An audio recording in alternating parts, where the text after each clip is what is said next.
Alright everybody, we are working on a 2009, I don't know if you can see the sticker right there, 2009 Nissan Sentra FE Plus, and this is a 2.0. We are changing the front struts, and apologies, I already changed this side. Got a brand new strut in there. I don't know if you can see that. And I looked on the internet, I saw the older style Sentra in there, but they didn't tell you how the newer style Sentra, how you change them, because when I first looked at it, when these covers were all on, I only saw 2 bolts in there. See that one right there, and that one over there, but you can't see another one. If you can see way back there, it starts a plate. So I took the old one, the new one out actually, and here's the old one, and it does have 3 bolts. Let me see if I can pick this up. It does have 3 bolts, 1, 2, 3. So that means one of them was hidden. See how thrashed mine were. One of them was hidden. So what I had to do is remove the windshield wipers. Just pop the caps off of them. The bolts that take these off are 14 millimeter. There and there. 14 millimeter, and you should go into taking it more, but I kind of worked with what I had and got it out. Now you can see that the other bolt is back there. I don't know if you can see that. Hopefully you can. So you got 1, 2, 3 right there. So we already swapped that one out. We're gonna swap this one out next. I'm gonna try to show you quick, fast, and in a hurry how to swap out the strut. So first we're gonna jack it up, put a jack stand on it, lower it, because we're gonna need the jack to relieve pressure off the spindle and the lower control arm once we got the wheel off. So let's get the wheel off and we'll go from there. Okay, now that we got the wheel off, you're seeing where the strut's at. First we're gonna unlock these bolts, 21 and 21. But I'm using crescent wrench, 21 crescent wrench and 21 impact. So I'm going to impact those off and not pull the studs out until I unlock this one, and that's an 18 millimeter. Once I put pressure to go up, that'll be able to slip out. So we're going to do that now. Put a little pressure on it. And so I'm going to zap that bolt out first. Then these 2. Oh no, maybe I'm going to take this clip off. Take that clip off first, because once you drop the suspension, you don't want to break your brake line. And remember, safety first, use jack stands. Okay, so first we're going to take the clip off. So there it is. That's the clip that holds the brake line on.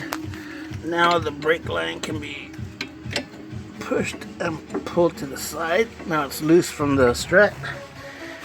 Now we're gonna do this one next. That's an 18 millimeter. Now we're just gonna zap that off. Let's see if it's, yeah, it's going the right way.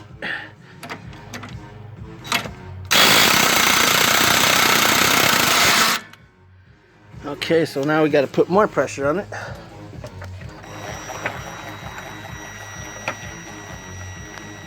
Let me zap it off. Better to use 2 hands. See, that just took me about a second.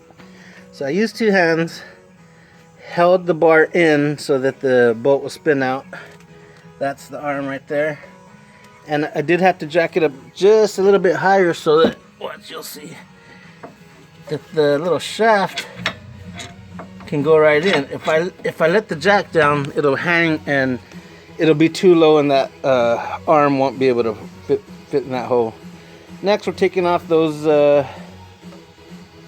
strut mount bolts, or not strut mount bolts, strut to knuckle bolts. And get those off next with 2 hands. Okay, got the 2 bolts off. One of them feels like it'll slip out. Oh no, wait. First, we got to lower the jack to release the tension. So, jack's lowered. One comes out when you push on it slightly. And then the other one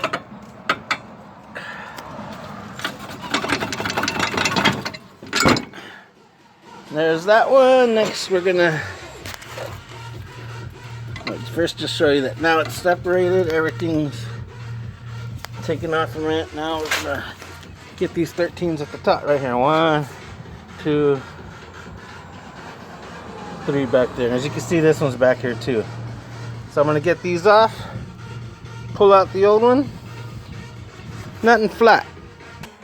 And there's the old strut. Got it out. Throw it over here with the new one. Or the old one, I'm sorry. Oh, and just a real quick glance, I wanted to show you Duralast just came out with a new set of loaded struts. This is the part number for the left side, Duralast loaded strut assembly. It just became an option instead of having to change the coils and all that. And they were only 111 bucks. So pretty cheap. And the other one is this part number. Duralast loaded strut assembly LS3484201.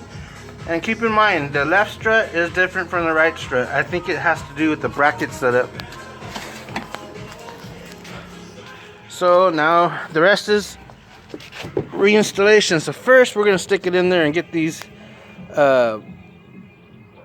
strut mount bolts back in it. And oh, another thing, what I did notice is with these new loaded struts, the sizes are 12 millimeter now instead of 13.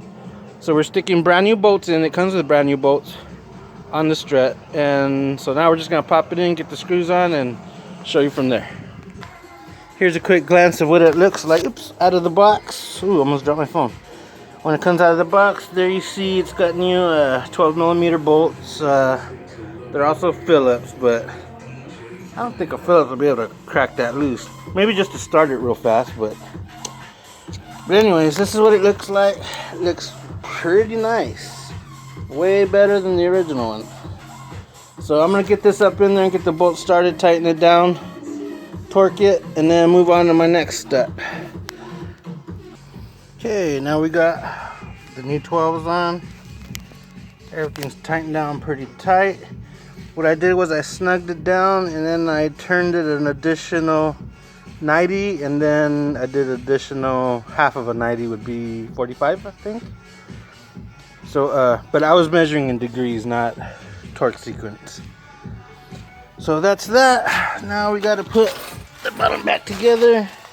See how I have it all laid out, and the rest is just in reverse of how we took those bolts out earlier.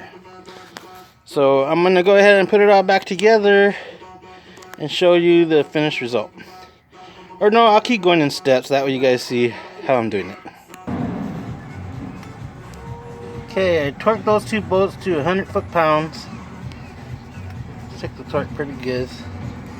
Next, we're gonna do that, because when I tried to do it earlier, it was kind of pulling on the brake line and couldn't get it in there. So let's try it again. Okay, now the clip is on. Now we got left is the arm, and as you can see, this is what I was saying earlier. The strut's a little too high for the, or too low for the arm to get stuck in there. So we're gonna have to jack up the strut and the knuckle and everything so that we can line up those two holes. Let's see if I got it in. It's almost there. Oh, it's there. Okay, now I gotta get the bolt on. So let me get the bolt on, do it with two hands, and I'll show you the end result. And there's the finished result. We could go ahead and let down the jack and put the wheel back on, get the car down. And right now's the time where you can look around and see if there's any, like for mine, I'm noticing my cover, splash shield cover, is gone. So somebody was in here, removed it, who knows what they did, and didn't reinstall the cover. And just to show you a quick close of the part number, and you can see that it's the right side.